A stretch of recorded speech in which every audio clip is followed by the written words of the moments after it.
Boa tarde a todos, o meu nome é Martim Silva e hoje temos uma emissão especial do Apito Final. Está comigo Martim Borges Coutinho de Lima Meier, quarto candidato a apresentar a candidatura ao Sport Lisboa e Benfica nas eleições de 2025. É empresário, estudou gestão na Católica Lisbon School of Business e Economics e é o sócio número 5206. Tal como o lema da campanha Benfica no Sangue indica, Martim é neto de Duarte Borges Coutinho, que foi presidente do Benfica entre 1969 e 1977, onde conquistou 7 campeonatos e 3 taças de Portugal. Martim, desde já agradeço por ter aceito o nosso convite para estar aqui presente. Olá, homónimo Martim, é uma honra estar aqui e a oportunidade de falar convosco, falar sobre o Benfica é sempre uma grande alegria. Ótimo. Eu gostava de lhe perguntar como é que avalia o estado atual do Sport Lisboa e Benfica e se foi essa a sua visão sobre o clube que o incentivou a candidatar-se a estas eleições?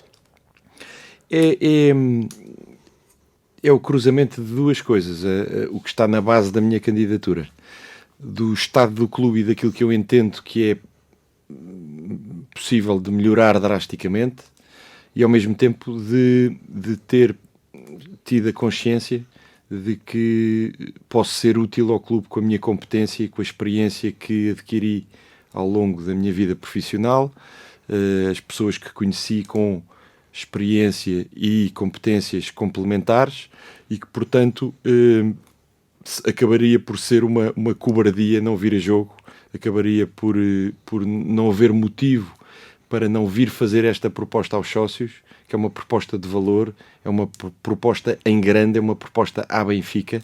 O Benfica tem 2 melhoráveis diretos. O primeiro é que, do ponto de vista financeiro, vive desequilibrado e isso tem que ser resolvido. E porquê é que tem que ser resolvido? Porque a política desportiva e a política de vitória só são possíveis de se fazer maximizando aquilo que o Benfica é, se não houver pressão financeira. Se estivermos descansadinhos na nossa casa, com as contas todas pagas, então aí conseguimos pensar. E é isso que é preciso fazer ao Benfica. Pôr as contas em ordem para se poder ter uma melhor política desportiva. E como é que equilibraria a pressão imediata de ganhar títulos com essa tal construção de um projeto sustentável e a médio e longo prazo?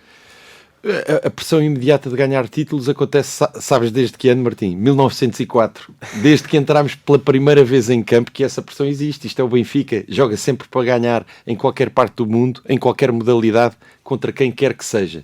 Portanto, isso faz parte daquilo que é o Benfica e por isso é transferido de presidente para presidente, de direção para direção. Já existe uma organização, não se vai fazer nada de raiz. Há muitos melhoráveis. O que é que eu vou melhorar? Primeiro, sei precisamente dizer como é que vou resolver a questão de desequilíbrio financeiro. Vou implementar uma filosofia Kaizen que garante que dos 162 milhões de euros de custos vamos conseguir ser mais eficientes e poupar sensivelmente 32 milhões e vou trazer 2 ou 3 ideias que vão revolucionar o Benfica, seja do ponto de vista do associativismo, seja do ponto de vista da percepção mundial do que é o Benfica.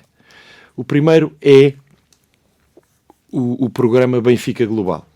O Benfica tem 20 milhões de adeptos, espalhados pelo mundo. Tem o contingente de imigrantes portugueses, pessoas com muito valor, que há muitos anos, muitas décadas, desde há muitas décadas, saíram de Portugal e por isso criaram grandes comunidades benfiquistas espalhadas pelo mundo. É por isso é que eu trago aqui a Bíblia do Benfica, foi aqui que eu aprendi essas coisas e para vos dar alguns exemplos, vejam bem. Portugal, Moçambique, Angola, Estados Unidos, Canadá, França, Brasil, Venezuela, Reino Unido, Indochina, China, Alemanha, Espanha, Andorra, Austrália, Suíça, Áustria, Caraíbas, Itália, Escandinávia e Índia.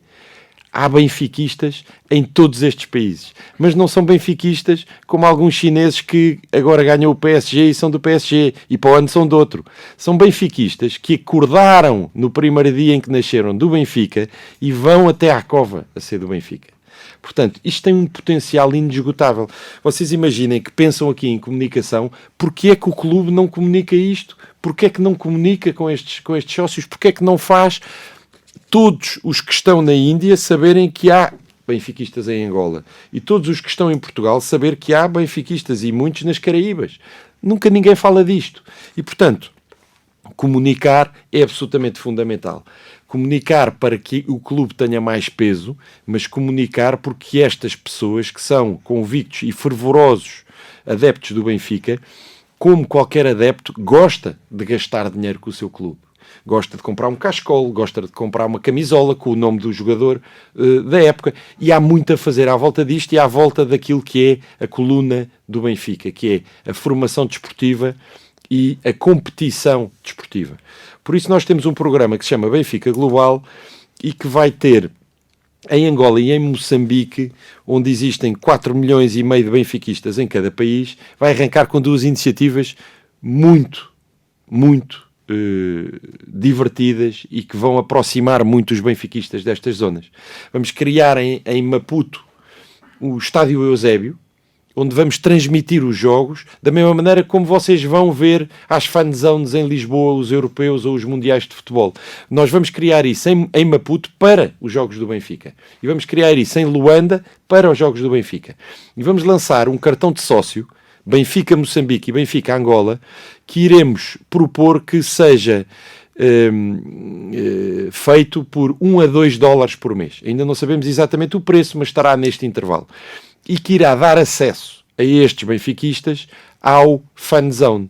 E no fanzone, obviamente, vamos ter cerveja, vamos ter as telecomunicadoras a comunicar, vamos ter os bancos voltados para os jovens, voltados para os séniores, voltados para tudo aquilo que normalmente faz parte da comunicação dessas empresas. E vamos ver os jogos, vamos ativar a marca Benfica, vamos criar barulho à volta da marca Benfica, ao mesmo tempo que vamos arrecadar para o clube receitas muito importantes. Da mesma maneira, e daqui vamos buscar $15 milhões em cada país a partir do segundo ano. Portanto, já tínhamos reduzido o déficit de 70 para 40, com estes 30 reduzimos para 10. Já estávamos quase em casa. Agora vamos falar da nossa casa. O Estádio da Luz, o Inferno da Luz. Nós temos que resolver o problema a 23 mil sócios que gostariam de ver os jogos do Benfica e não conseguem. Não há lugares. Cada vez mais a fila de espera aumenta. E nós temos que ser sensíveis a isso. Eu sou sensível a isso. Eu sinto-me culpado, entre aspas, quando estou a ver um jogo do Benfica e penso que há 20 mil benfiquistas que gostariam de estar ali e não conseguem. E então, o que é que nós já fizemos? Juntámos a uma das maiores empresas de imobiliário desportivo do mundo, que foi quem fez o novo Santiago Bernabéu e que foi quem fez o novo Camp Nou. Para quem não sabe, o estádio do Real Madrid e o estádio do Barcelona, que têm estádios novos, e trouxemos-los cá. Trouxemos-los cá a ver o Estádio da Luz e pusemos o problema. Eu quero aumentar o estádio. Isso é possível? Como é que é possível? Quanto é que custa? Para quantos lugares? O que é que eu devo fazer? E com toda essa experiência começámos a trabalhar com eles. E chegámos à conclusão que conseguimos aumentar o estádio em 15 mil lugares. E esses 15 mil lugares vão ser nos topos do Estádio da Luz, porque o Estádio da Luz tem uma onda de betão na parte de cima do estádio. Se preenchermos essa onda ao nível da cota mais alta, conseguimos 9 mil novos lugares. Esses 9 mil novos lugares vão ser os de preço mais acessível, são aqueles que estão mais longe do relevado e, por isso, os mais económicos. E terão uma percentagem muito grande para Red Passes, uma percentagem mais pequena para lugares livres.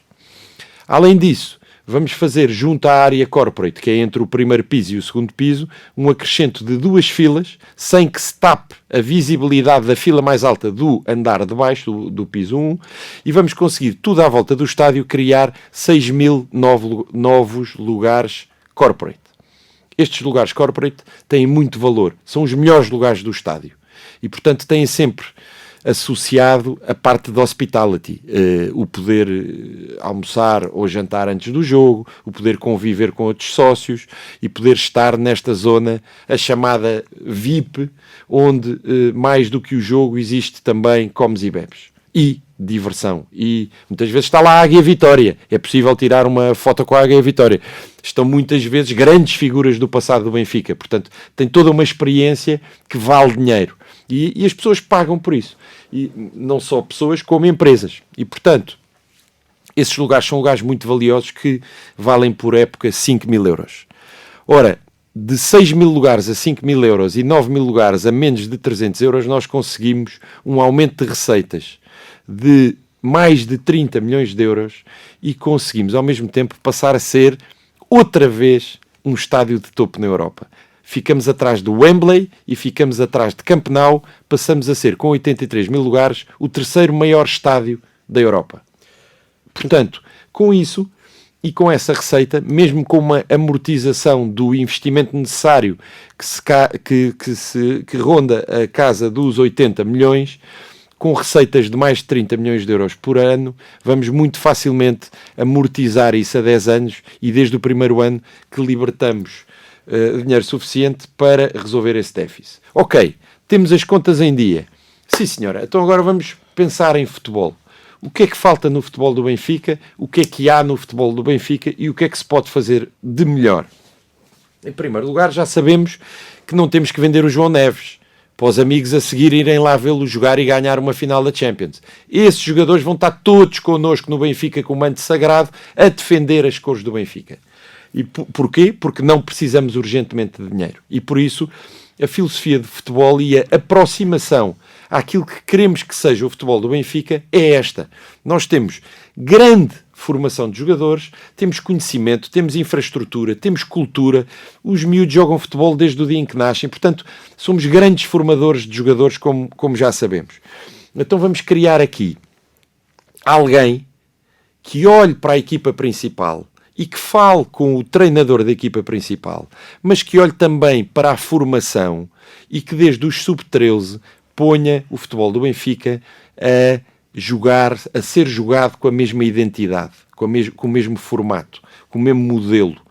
Isto é muito visível, por exemplo, num Barcelona, onde nós olhamos para os anos a passar e vamos olhar para os últimos 10 anos e se calhar já passaram por lá 10 treinadores, vou inventar o número, não estou a ser rigoroso aqui, mas o que é certo é que o estilo de jogo do Barcelona até poderia estar a jogar com a camisola do Real Madrid, que nós olhamos e sabemos que aquilo é o Barcelona a jogar. Isto tem que acontecer com o futebol do Benfica, tem que haver uma identidade e para isso sabemos que precisamos de ter 4 a 6 jogadores que venham da formação e que fiquem na equipa A titulares, mas precisamos também de ensinar os miúdos dos sub-13, dos sub-15, dos sub-17 a jogar esse jogo, que é para ser uma coisa natural. Quando eles chegam à equipa A, isso é uma forma de jogar normal para eles.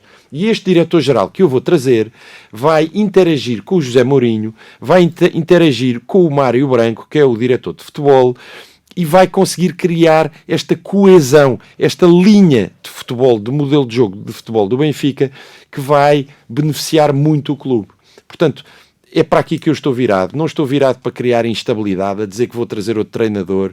O Benfica tem muitas coisas bem feitas. Tem que se ter a coragem, o clubismo, o benfiquismo para apontar as coisas que estão bem feitas. Mas eu não venho mexer nas que estão bem feitas. Venho mexer nas que podem ser muito melhor feitas, em, concretamente, abrir o Benfica ao mundo, como eu expliquei. Mais uma coisa, Estados Unidos, Canadá, Suíça e França. De todos os países que eu disse, o Benfica vai abrir escritórios de representação nestes 4 países. Vamos lá ter profissionais a trabalhar. A fazer o quê?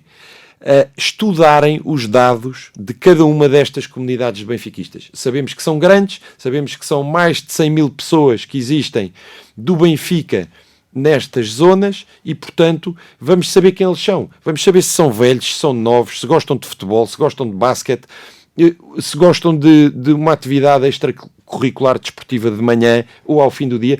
Vamos estudar os dados todos deles.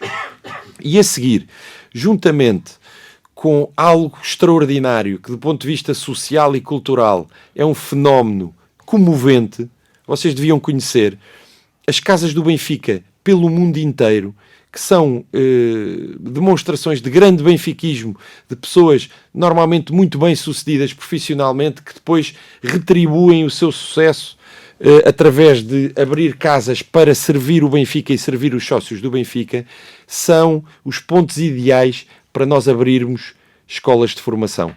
Escolas de formação de qualquer desporto, do desporto que os dados que nós vamos estudar nos digam que são os mais populares naquela comunidade de benfiquistas.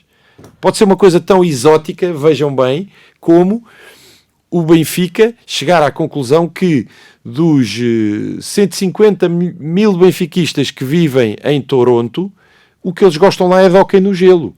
E então podemos criar uma escola de formação de hóquei no gelo que se chama Benfica Toronto Eagles. Qualquer coisa como isto. Temos é que ir falar com eles, temos é que abrir o clube a todas estas pessoas, porque isso é bom para eles e irá trazer receitas para o clube.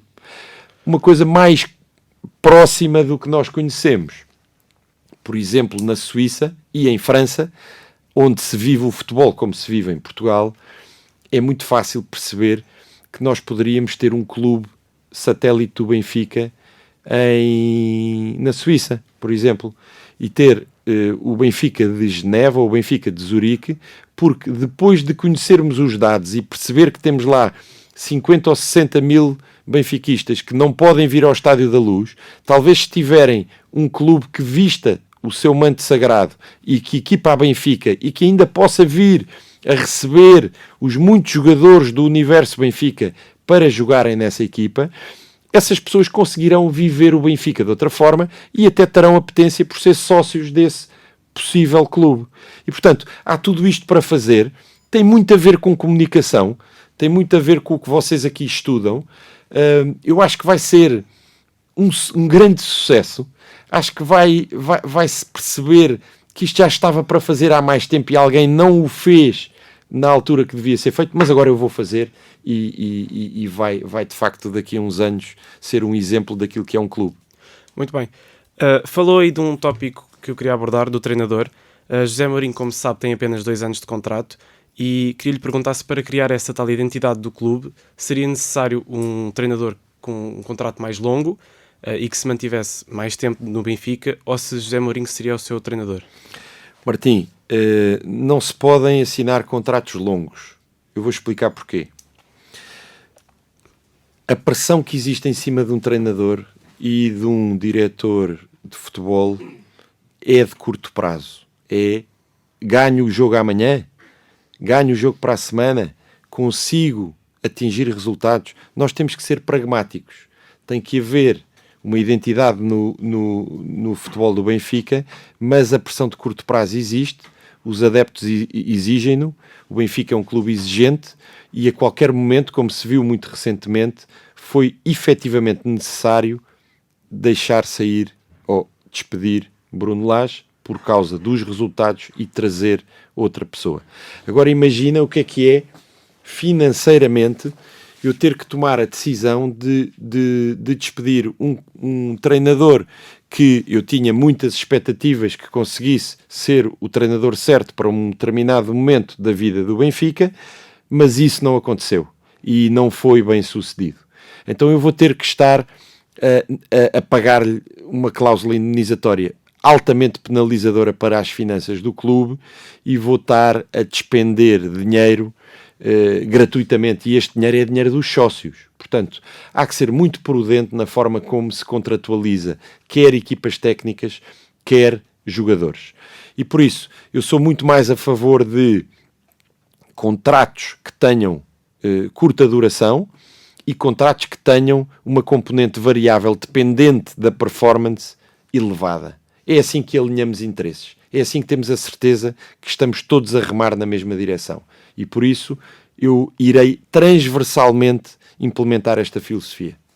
Muito bem, falando agora da liderança na centralização dos direitos televisivos, Martim defende, diz, e cito, o Benfica não perderia um cêntimo nos direitos televisivos se caso fosse presidente. Eu queria lhe perguntar como é que faria isso, qual é a sua ideia para este assunto polémico que tem sido os direitos televisivos. A primeira questão que é necessário dizer é que o Benfica, há uma economia Benfica. A maior economia de Portugal é a economia Benfica. E relativamente aos direitos televisivos, a economia Benfica não é só a transmissão de jogos do Benfica. É a transmissão de jogos do Benfica associada a um operador de telecomunicações que também vende no seu pacote a internet de casa, a internet da empresa, os telemóveis de casa, os telemóveis da empresa, o telefone fixo de casa, os dados é uma quantidade de serviços de comunicação que têm a sua origem no consumidor, quando escolhe se é o operador A ou o operador B que vai escolher, o facto de, por esse canal, ele ter acesso aos jogos do Benfica. Isto tem muito poder económico. É preciso desenhar as coisas para que isto não saia de dentro do Benfica. Nós temos que saber conversar com os nossos parceiros, temos que saber encontrar consensos, mas eles, quando falam connosco, têm que perceber que nós somos, se transformássemos isto numa empresa, o Benfica é um acionista que tem 75% do valor dos direitos televisivos. Então, como é que nós vamos trabalhar em parceria para poder fazer com que todos ganhem, porque o Benfica também tem interesse em apoiar o futebol português, em promover o futebol português no mundo, mas não vamos poder fazer isso à conta do valor do Benfica, à conta de tirar dinheiro ao Benfica e transferir dinheiro do Benfica para os outros clubes. Ora então, isto tem que se fazer logo para começar, considerando que é necessário investimento. Vocês veem, o Benfica joga contra o Estrela da Amadora e ao fim de 15 minutos o relevado parece um campo de cebolas. O Benfica joga contra o Aves e não se vê bem o campo porque as filmagens são feitas contra o sol e não se consegue perceber o jogo. Nem se vê bem qual é que é o equipamento de cada equipa. Portanto, em vários estádios já faltou a luz durante o jogo nesta época e vamos na 7ª jornada. Portanto, há muitos e grandes investimentos infraestruturais que têm que ser resolvidos. Agora vejam, acham que alguém consegue ter interesse por um jogo que é transmitido na televisão, vocês que são da comunicação e da imagem, e aquilo que vê é um espetáculo com aquela pobreza? Não quer ver aquele jogo. Mesmo que fosse tecnicamente muito interessante, será difícil vender aquele produto porque ele não é apelativo.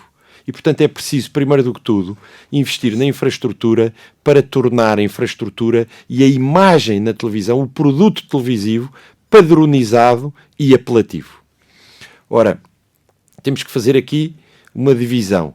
Há 15 clubes que têm que fazer investimentos estruturais de grande escala nos seus estádios e há 3 clubes, 2 precisam de fazer um bocadinho mais de investimento e 1 não precisa de fazer nenhum investimento, que é o Benfica. Então, quem é que faz o investimento? É que quando começamos a perceber que montante é que está em causa, facilmente chegamos a um valor na ordem dos 400 a 500 milhões. Têm os clubes portugueses hipótese de fazer esse investimento? Muitos não têm, ou quase nenhum tem. Então, o que é que temos que fazer? Temos que criar uma empresa onde, além dos clubes, tenhamos um parceiro estratégico que seja um grande promotor de direitos televisivos desportivos no mundo inteiro. E quando tivermos esse acionista estratégico, sabemos que quando tivermos a infraestrutura pronta, ele terá os canais certos para pôr o futebol português a ser vendido fora de Portugal. Porque nós não temos essa expertise. Nós não sabemos fazer isso. Nós sabemos fazer outras coisas, mas isso ninguém no mundo do futebol sabe, nem sequer a Liga Portugal sabe. Portanto, precisamos de um parceiro estratégico para nos ajudar a vender o produto. Mas esse mesmo parceiro estratégico terá que ter capacidade de investimento para subscrever capital dessa empresa que terá como grande ativo os direitos televisivos centralizados para vender, e ao subscrever esse capital irá injetar dinheiro suficiente para atribuir aos clubes o montante necessário a que cada um invista nas suas infraestruturas e consigamos resolver o problema de base. Portanto, resolve a infraestrutura, prepara o produto para poder ser vendido para os 4 cantos do mundo e a seguir tem os canais para vender esse produto para os 4 cantos do mundo. Quando isso acontecer, em vez de estarmos a fazer uma coisa que não está na natureza da centralização dos direitos, que é passar a negociação dos clubes para um organismo central, que se não fizer isto que eu estou a dizer, vai se limitar a negociar por cada clube junto dos atores nacionais a venda dos direitos centralizados, e é muito provável que obtenha o mesmo ou menor valor, ou então seguimos outro caminho, que é aquele que eu estou a dizer, onde, como há um incremento de receitas, como vamos ter muito mais receitas porque estamos a vender para muito mais países, então permite-se fazer uma distribuição justa do montante total captado. O Benfica e os outros 2 clubes grandes mantêm o seu nível de receitas, mas os clubes pequenos passam a ter umas receitas muito maiores. E somos todos parceiros, somos todos beneficiados com isso. Portanto, é isto que eu defendo. Está para fazer. Ainda por cima existem empresas de direitos televisivos mundiais interessadas por entrar no futebol português neste formato que eu estou a dizer. Talvez não saibam, mas a La Liga Espanhola foi isso que fez. Deu entrada de um parceiro estratégico que tem 8% da Liga Espanhola. Eles concluíram, e bem, nós não percebemos nada disto. Nós precisamos de um parceiro estratégico que já tenha os canais. E, portanto, foram muito bem sucedidos. Hoje em dia vendem futebol espanhol para os 4 cantos do mundo, como eu disse. E Portugal tem que fazer o mesmo. Este é o caminho, este é o formato. E eu, enquanto presidente do Benfica, vou assegurar que seja isso que acontece, porque estamos a falar aqui de um horizonte temporal muito curto. Temos junho de 2026, uma primeira data em que a chave de repartição tem que ficar definida, e depois trabalharmos para a época de 2028-2029, que será a primeira em que os direitos estarão 100% centralizados. Muito bem. Rui Costa apresentou há uns meses o seu projeto do Benfica District. Eu gostava de saber se consigo, na presidência, isto é um projeto para avançar, ou se acha que é algo irrealista para o Sport Lisboa e Benfica, tendo em conta a capacidade financeira. Martim, para mim a prioridade de investimento patrimonial dirige-se diretamente aos atletas e aos sócios. Por isso, eu acho que o Benfica District, eu gosto de ver o Benfica District ao site do Benfica. A pessoa vê aquele filme passar, enche-se de orgulho e enche o olho. Primeiro, tem que ser financeiramente sustentável. Está longe disso. Segundo, não é dirigido aos sócios e aos atletas. Há outras prioridades. Terceiro, tem que ser muito mais bem estudado, tem que se ir muito mais a fundo. Não pode ser em cima das eleições que se lança uma coisa que depois não está totalmente apresentada. Eu sou candidato, tenho uma estrutura comigo muito menor do que os recursos do Benfica, e as minhas propostas para todas as áreas do clube respondem a uma pergunta fundamental, que é: como é que vai fazer isso? E, portanto, a partir do instante que o Benfica tem a sua estrutura profissional grande a funcionar, teria toda a capacidade de, quando apresenta um projeto como esse, já ter a sustentabilidade financeira, já ter as pré-aprovações, já ter um conjunto de parceiros que são absolutamente fundamentais para apresentar algo desta dimensão, etc. Não o fez. Portanto, eu falo-lhe do que é que são as minhas prioridades. É o estádio, como eu já expliquei, é uma coisa que eu tenho em última análise financeira, mas que irei anunciar em breve e que estou quase a viabilizar, que é o campus de modalidades Benfica, para onde iremos transferir toda a formação das modalidades do Benfica.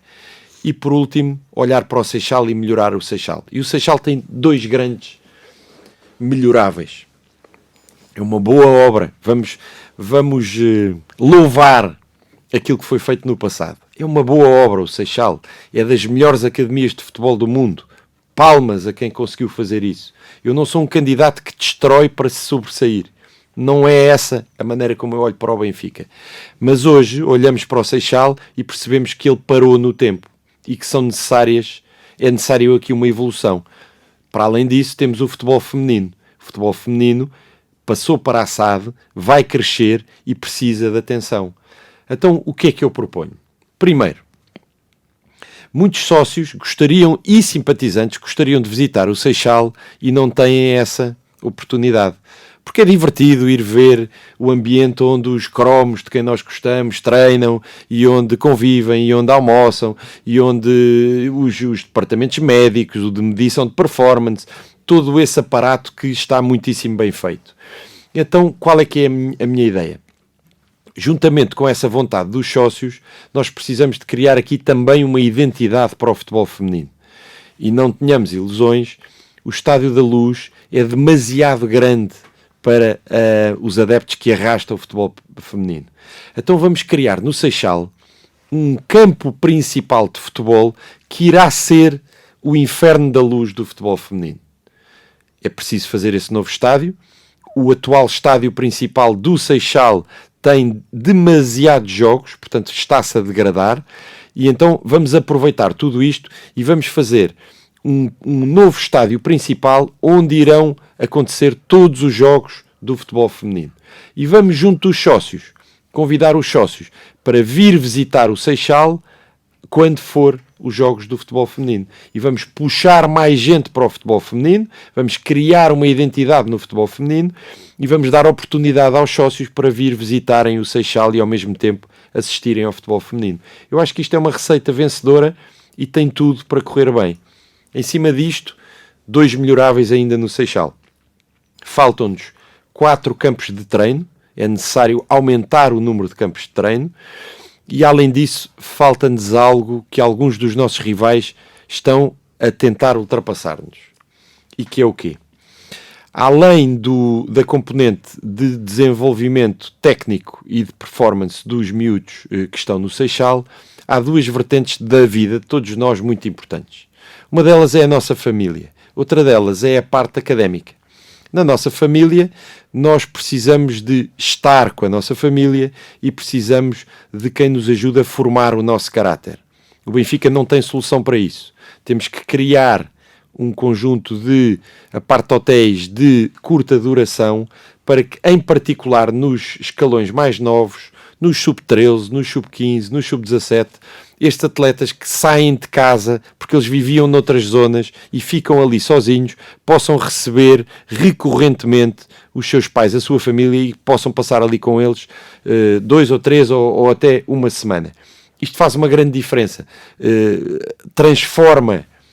Nós sabemos que os atletas têm uma componente psicológica muito relevante. Por isso, isto dá tudo aos atletas para que eles possam ser cada vez melhores. Relativamente à parte académica, com a marca Benfica, com o valor da marca Benfica, com a escala de miúdos que treinam ali, há viabilidade para, em parceria com alguma entidade experiente na matéria, fazer um colégio. Colégio esse que poderá ter 600 a 1000 alunos e que incorporará os atletas, que então não precisarão de estar dispersos por um conjunto de escolas, mas concentrará ali todos esses atletas em convívio normalíssimo com outros alunos que não são atletas, mas que escolhem aquela escola para estudar. E, portanto, assim passamos a ter aquilo que eu chamo um projeto de 360 graus para cada miúdo, para cada um dos nossos atletas. Estas são as grandes prioridades que eu tenho para o património do Benfica. Gosto muito do Benfica District, gosto muito de ver o filme do Benfica District, mas como dizem os ingleses, first things first. E isto para mim é efetivamente prioritário. Muito bem. Uma das críticas feitas ao último mandato de Rui Costa foi a falta de investimento nas modalidades e o excesso de investimento no futebol. Consigo, existiria um equilíbrio maior entre o investimento colocado no futebol, que não tem ganho tantos títulos como é esperado para o Sport Lisboa e Benfica, e um investimento para as modalidades que se têm vindo a perder ao longo dos anos? Martim, para mim não há excesso de investimento no futebol nunca. O Benfica tem é que saber direcionar o investimento para aquilo que é necessário para a equipa. E, portanto, criar condições financeiras para que o investimento em futebol seja ilimitado é o sonho de qualquer benfiquista. Portanto, não há excesso de investimento. Agora vamos falar de valores relativos. Obviamente, em primeiro lugar, só dar aqui mais um toquezinho no futebol. Quando existe uma filosofia de médio prazo, como eu disse, trazido por um diretor-geral, não existe esta posição no Benfica. Isto faz parte da estruturação do futebol do Benfica, feita por mim e pela minha equipa de trabalho. Mas quando existe a figura desse diretor-geral, acompanhar os miúdos desde os 13 anos, e existe o propósito de todos os anos ter 4 a 6 jogadores titulares vindos da formação, obviamente que o scouting, que é quem procura jogadores para contratar fora do Benfica, poderá ter muito mais foco, poderá ser muito mais assertivo, poderá ir muito mais ao encontro daquilo que complementa aquilo que já temos dentro de casa. E, portanto, seremos mais racionais no investimento, mas seremos também muito mais certeiros no investimento. Agora, em relação às modalidades, do ponto de vista da organização do clube, há aqui uma divisão entre duas grandes entidades. Há muitas empresas do universo Benfica, mas há aqui duas grandes entidades, como sabemos. Sport Lisboa e Benfica Clube e Benfica SAD. A Benfica SAD tem o futebol, o Sport Lisboa e Benfica Clube tem todas as outras modalidades. O que me parece a mim é que há muito pouco estratégia do ponto de vista do clube. E o clube poderia pensar muito melhor a sua sustentabilidade financeira e poderia pensar muito melhor o seu projeto desportivo sem o futebol. Para isso é preciso pessoas que só pensem nisto. É preciso competência para implementar alterações e é preciso também vontade de mudar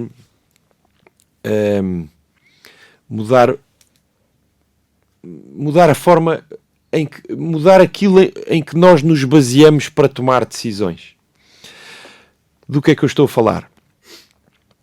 Muitas vezes as modalidades têm uma quantidade grande de atletas que chega aos escalões sénior e está pronto para defender as cores do clube no escalão principal.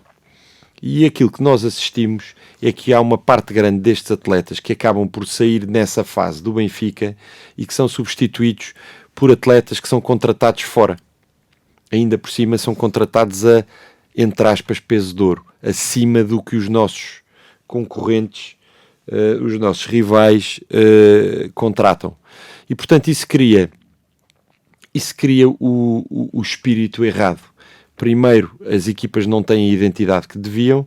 Em segundo lugar, os atletas que vêm de fora, com aquilo que referias há bocado, muitas vezes têm contratos longos de 4, 5 anos. De alguma forma descansam, não têm motivos pessoais para conseguir alcançar o máximo de títulos e por isso, pagando o Benfica acima dos outros clubes, eles percebem que chegou o fim da sua progressão de carreira.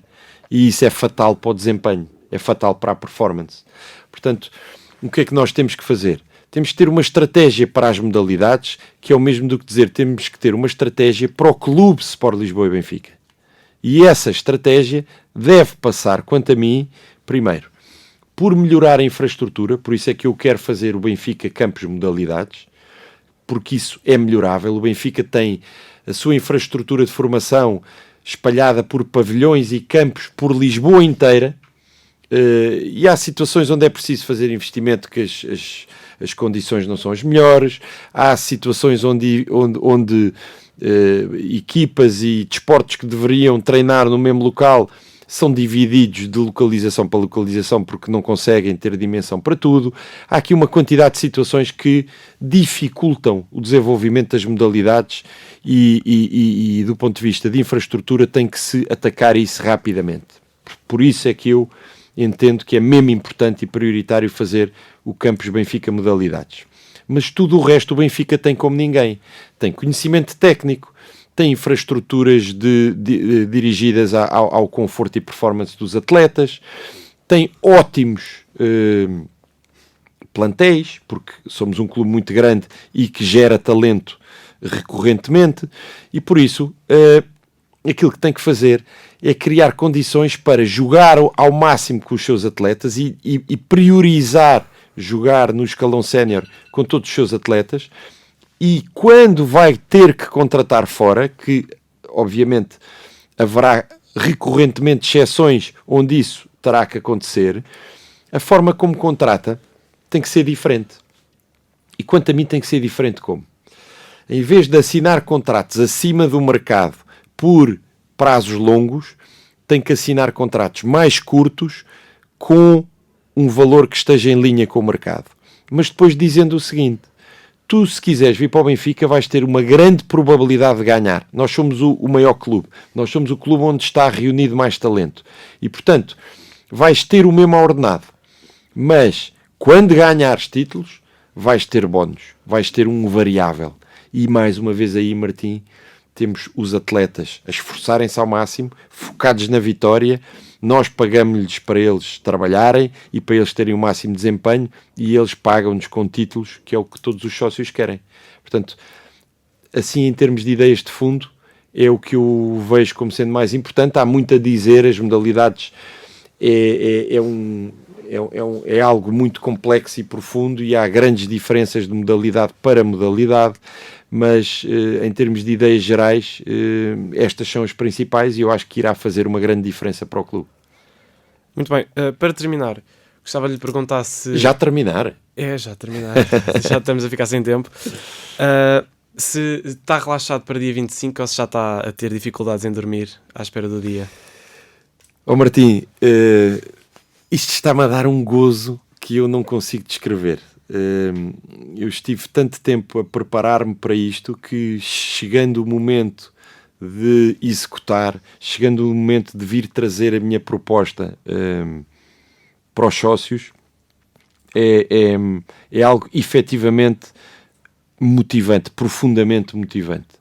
Isso sobrepõe-se a qualquer nervoso, até porque estou muito seguro daquela que é a minha proposta para o clube. Eu sei debater cada dossiê do clube com grande profundidade. Agora, se calhar no dia 24 de outubro vou estar nervoso. É inevitável. O Benfica é muito grande e, portanto, será um grande momento. Será um momento como eu nunca vivi na minha vida. Por isso, admito que aí estarei mais nervoso. Neste momento estou muito focado no trabalho, estou muito focado em fazer o que é necessário para transmitir aos sócios aquela que é a nossa proposta, a trabalhar com a minha equipa de trabalho, que é uma equipa coesa, altamente profissional, com grandes provas dadas a toda a linha, e é nisso que estamos concentrados. Ótimo. Chegamos então ao fim do programa. Mais Obrigado, uma vez agradecer a sua presença, Martim. Viva o Benfica! E aos ouvintes do outro lado, aos ouvintes do apito final, e até uma próxima. Até breve, obrigado.